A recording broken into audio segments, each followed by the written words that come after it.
l'Algérie éliminée de la Coupe d'Afrique des Nations. Est-ce que vous trouvez ça scandaleux? Bertrand Latour, au hasard. Oui. Oui, je trouve que c'est scandaleux et je trouve même que c'est plus grave que ce qui est arrivé à la Côte d'Ivoire la veille. Parce qu'on peut passer au travers d'un match, ça arrive, les Ivoiriens, ils ont pris 3 buts en 10 minutes, etc. Là, en fait, on s'aperçoit que les Algériens, bon, ils terminent dernier, tu viens de le dire, d'un groupe quand même pas extrêmement relevé. Et ils en sont, si je compte bien, à 6 matchs sans victoire à la Coupe d'Afrique des Nations. C'est-à-dire qu'on n'est pas sur un accident. C'est-à-dire que là, ils sont sur leur rythme de carrière. C'est une équipe qui est incapable à nouveau de gagner un match. Depuis leur titre, en fait. Depuis leur titre, complètement. Et donc, c'est une demi-surprise. Ça l'est parce que c'est un des candidats et que au sein de cette sélection, il y a beaucoup de joueurs majeurs qui brillent en Europe. Mais ils sont simplement dans la continuité de ce qu'ils font très mal depuis trop longtemps maintenant. Et je pense que le management aussi, je le disais un petit peu hier déjà, de Belmadi, les a causés à leur perte. Comment on explique ces mauvais résultats, Pierre, si on peut essayer de trouver une explication? Déjà, il y a un petit changement de génération aussi qui est arrivé. Ceux avec qui Belmadi a fait une certaine série et gagné des trophées, il n'en reste plus beaucoup et ceux qui restent sont obligés aussi d'être importants en fait pour l'équipe, surtout pour le coach. Mais sur hier, j'ai regardé le but encore plusieurs fois et on se rend compte qu'en fait, tactiquement et au niveau psychologique, c'est pas normal. Tu as les deux joueurs qui restent quasiment dans les buts avec le gardien, de peur de prendre un but tellement ils ont la pression. Ouais, bien sûr. Et j'ai trouvé qu'en fait, la Mauritanie n'avait absolument pas volé sa victoire. C'est ça le pire. Dans les duels, dans l'intensité, dans le jeu. Franchement, il n'y avait pas photo, quoi. La Mauritanie devait passer et ils sont encore chanceux de n'avoir pris qu'un seul but. Maintenant, je pense qu'il y a des gens qui vont devoir prendre leurs responsabilités, à l'image de Belmadi, à l'image de Mahrez aussi et de certains cadres aussi de cette équipe.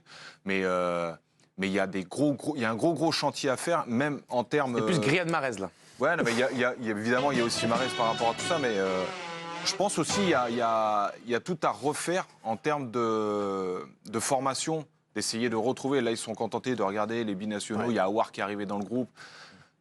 Quand on voit le Maroc, comment on travaille le Maroc et ce qu'est en train de faire l'Algérie qui stagne complètement et du coup maintenant commence à régresser, il y a un vrai débat là-dessus. Tout à l'heure, Bertrand, tu évoquais les derniers résultats de l'Algérie. C'est vrai qu'il y a une forme de logique avec cette élimination. Depuis leur titre en 2019 à la CAN, il y a eu ce premier tour en 2021 déjà à la CAN où ils avaient été éliminés.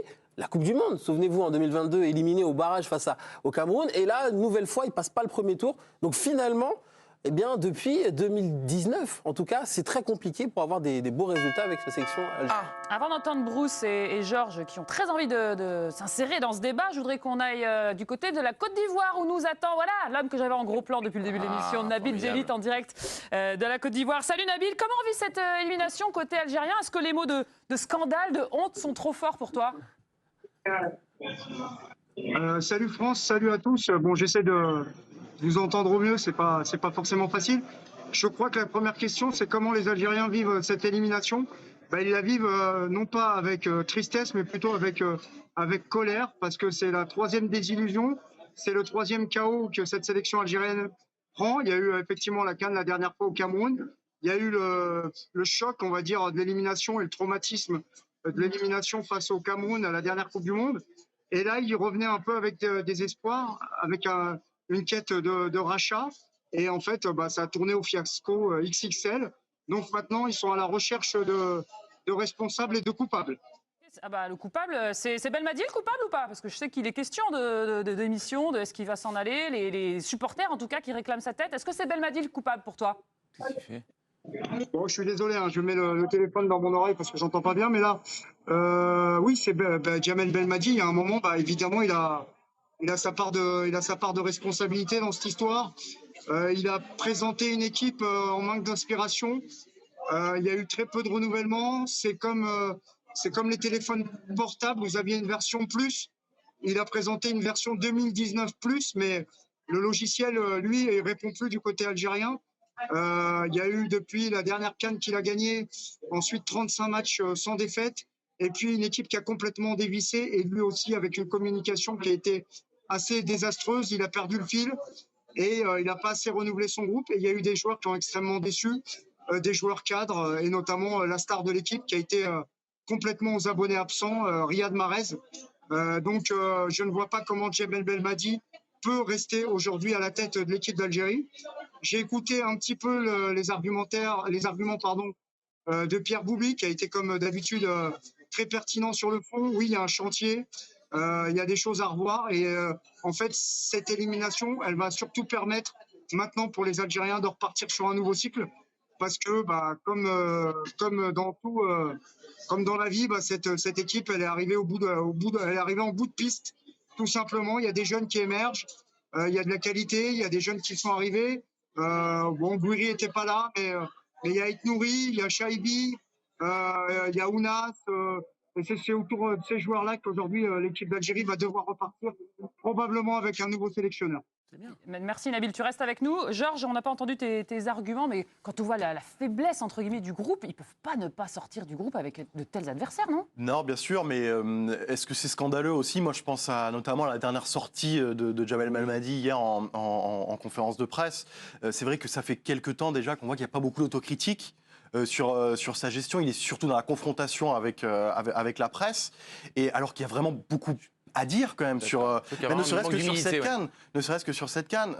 Faut rappeler que les Algériens ils sont préparés en plus avant au Togo, alors soi-disant pour se préparer à la chaleur et tout ça, alors que justement on a vu sur cette compétition que physiquement ils ont quand même pioché sur les 3 matchs. Ils avaient fait des rencontres de préparation que Belmadi voulait qu'ils ne soient pas télévisés d'ailleurs pour que ce soit un peu caché justement pour arriver avec quelque chose tactiquement peut-être pour surprendre. On n'a pas vu grand-chose dans le jeu, donc on a l'impression qu'il s'est trompé sur toute la ligne. Il a voulu défendre, il a défendu Mordicus, Riyad Mahrez. Au final, hier, la gestion, elle pose quand même question. Il ne le met pas titulaire. Donc on se dit, ah tiens, il prend quand même une décision. Finalement, il le fait rentrer en deuxième mi-temps. Franchement, on n'y comprend pas grand-chose. Et là, on a l'impression quand même que le totem d'immunité, il est arrivé au maximum, quoi. Tu parles d'autocritique. Moi, je trouve que le manque d'humilité se voit justement par rapport à ce qui est diffusé, même pendant le match. Tous les joueurs, à chaque fois, réclamer la VAR, comme s'ils étaient volés. Hier, il a parlé de ça, Belmadi. Je sais, mais Belmadi, ça fait un petit moment qu'en fait, ça transpire. Il n'a pas envie de se dire que c'est peut-être sa gestion et son mode de fonctionnement qui est le problème. Et je pense que ça se diffuse dans le groupe, en fait. Bien sûr. Là, l'attitude qu'ont eu les joueurs sur le terrain a tout le temps réclamé. À un moment donné, je croyais que c'était une célébration de faire la VAR. Et tout le monde le faisait, c'était n'importe quoi. Alors qu'il n'y avait rien de fou. Je trouve que ça a été plutôt bien arbitré. C'est assez criant. Mais de manière générale, moi, je pense qu'il y avait pas de cohérence, quoi. C'est pour ça qu'ils en sont là.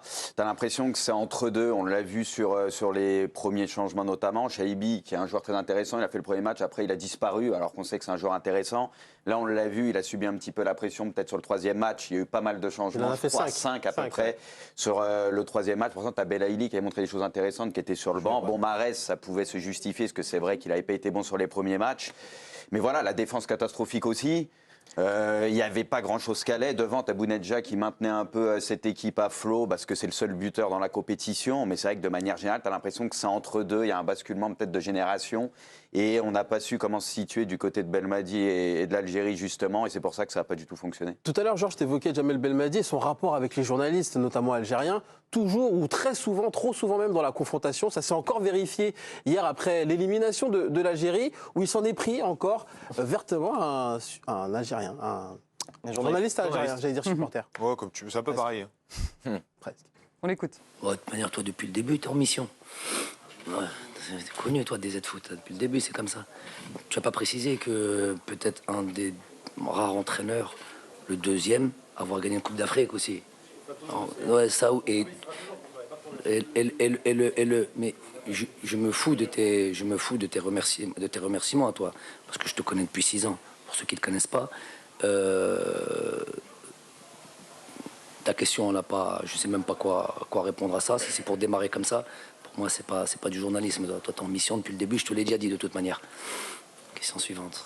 C'est une bonne ambiance, hein, les après-matchs. Bertrand, ça Non, mais je trouve que c'est indécent. Et même le soir du fiasco, il est incapable de reconnaître ses torts. Et si je me mets à la place des supporters algériens, des suiveurs, quand il y a le sélectionneur qui est en conférence de presse, surtout après un tel match et une telle déroute, on a envie d'avoir des explications. Et prendre en otage la sélection pour régler des comptes personnels avec un journaliste, ça n'a aucun sens. Ça ne sert à rien. Qu'il puisse y avoir des inimitiés avec certains journalistes qui trouvent des choses injustes, ça arrive très souvent. Mais là, profiter de ce moment-là pour régler ses comptes, ça n'a pas lieu d'être. Et ça illustre parfaitement, moi je l'ai dit hier, Georges, je le répète aujourd'hui, Pierre également, ce manque d'humilité. C'est-à-dire que là, on est au soir de la défaite, le mec il va encore t'expliquer, ouais, mais enfin moi j'ai gagné la CAN. Frère, c'est il y a 4 ans, il faut arrêter. Moi, en fait, même pour On conclut. Sérieux. ça en perspective aussi, que t'as changé d'avis, au-delà de faut- l'élimination à la CAN hier, on a quand même l'impression que c'est un immense gâchis en fait, tout ce qui s'est passé là avec Jamel Belmadi sur les dernières années, parce que quand il gagne la CAN en 2019, je sais pas vous, mais moi je me disais, ah ça il a l'Algérie. Ils sont partis sur un truc, Le bon ils ont un rail. sélectionneur Tout à fait. qui représente quelque chose, pour les joueurs, pour le pays, dans son management, qui est sur quelque chose de différent. On se rappelle, on sortait de Madjer, il y avait eu Christian Gourcuff également, ça s'était bien passé. On a l'impression que quelque chose se passait et qu'il y allait avoir une espèce de pente ascendante. Bah, série d'investibilité derrière. Et après, Et derrière, bah, c'est parti comme ça, donc c'est quand même un immense raté qui est, où évidemment la responsabilité est celle du coach.